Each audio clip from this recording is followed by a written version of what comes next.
So we've gotten ourselves way behind on axe projects. Just been on holidays and picked up a few before I went on holidays and when I first came back from holidays, and they've just been literally dumped on my workbench. Haven't been able to get to them yet, so today is the day we're going to go through them and start to get through some of the projects. Yeah, it's good we've picked up recently a 5-pound Hytest, which we'll have a look at, and also some old painted hickory handles, which I'm pretty excited about. So yeah, well, just before went on holidays, got a number of unmarked Tassies. This one just came with this hatchet. So just those two, which I probably paid a bit too much for. I thought maybe there might be a stamp on the Tasmanian pattern axe, but haven't been able to find one yet. But yeah, haven't done a full cleanup yet, so hopefully that yields some sort of stamp. And when I was away, one of the guys I usually buy stuff off messaged me saying that he had this Hytest Forget Tools, the 5-pounder. It's got a 5-pound stamp. With the main problem with it being it has a cracked pole, like a lot of Tasmanian pattern axes have, because the pole's so thin. You know, a lot of people use the back of the axe, the pole, for banging wedges, or also if they're using it for splitting, sometimes you get, you know, the axe stuck in the wood, and you might use a sledgehammer to smash the pole to sort of loosen it up. So yeah, that's the problem with that one. But these axes are pretty sought after, especially 5-pound. So I'm going to probably get that, try to get that fixed up, welded, and I think I'm going to keep that one myself. But it just, yeah, it's one of the guys I regularly buy from, and yeah, as you start getting into axes, you will make, you know, some local relationships with people who, yeah, you become their regular customer basically, and they'll make you aware of things that they've got because they know, you know, you're likely to buy them. At the same time, when I picked up that 5-pound Hytest one, I also got this, not super old, just a Cyclone. I think these ones are called Garden Master or something. Axe, I'm not sure how heavy that one is. And also this one, just a unmarked Tasmanian pattern, which is still, yeah, that's over 4.5 pounds, so yeah, decent size on that. It has some little sort of circles on it, which I don't know if you can see, but yeah, I haven't been able to figure out what brand of axe that is. I think those circles are just sort of tool marks, or, you know, not maker's marks or an etch or anything.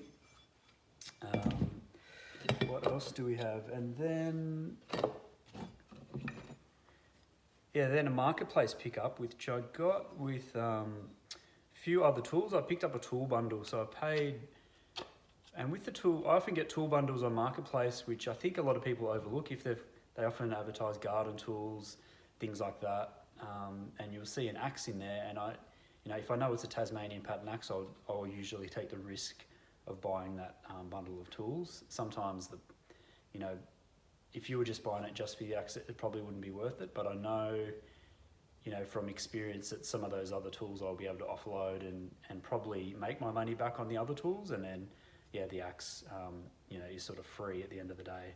It does take a little while to get rid of some of the other tools, but yeah, that's just something I do because, yeah, just axes by themselves on marketplace for a decent price, you know, are pretty rare. So that's just a nice Tassie, and this hatchet as well. I'm pretty sure that's a Trojan Challenger hatchet, just due to the colour blue. I know a lot of hatchets come in blue, but this one, yeah, it just has a bit of that sort of feel about it. But I might have to have a bit more of a look at that, yeah, to sort of determine exactly what that is.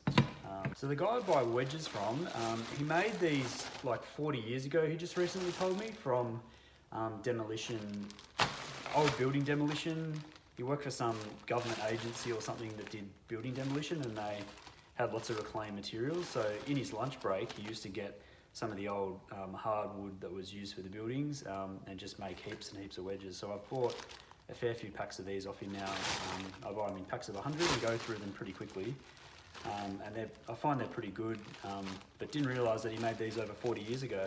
And also last time I bought some off him, he told me that his sister lives in the same town as me, so next time he was coming to visit her, he would let me know, because he had some other axe handles and things like that. So when I was away on holidays, I messaged him saying that I'll need some more wedges soon, and he indicated that he was coming up to my hometown when I got back. So I met up with him, he came over to my house, dropped off some wedges, and he had the axe handles he had were pretty old actually. You can sort of tell that by they're nice and thin, like you see in a lot of the old axe handles on axes.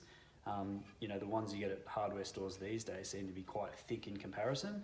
And these ones are hickory, and they've been painted a cream colour as well. So I think they're pretty old. I don't know exactly the age of them.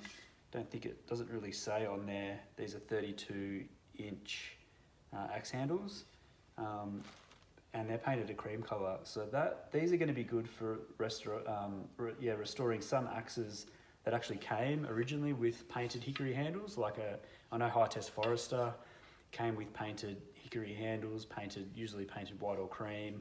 Another one is Kelly Dandenong, also came originally with painted handles. So yeah, these are brand new. I got 5 of them. They seem pretty decent. So yeah, I'll use a few of them myself, and I'll probably end up selling a few as well and just see how I go. They weren't super cheap, but I still bought them because I just knew that you don't come across these very often. And yeah, hickory is a bit harder to find in Australia these days, and you do pay a fair price for hickory handles, and these are the nice sort of older thin ones. So yeah, happy with that. So yeah, got a lot of things to work through in the coming days, and hopefully I can get back a bit more regular axe projects now I'm back from holidays.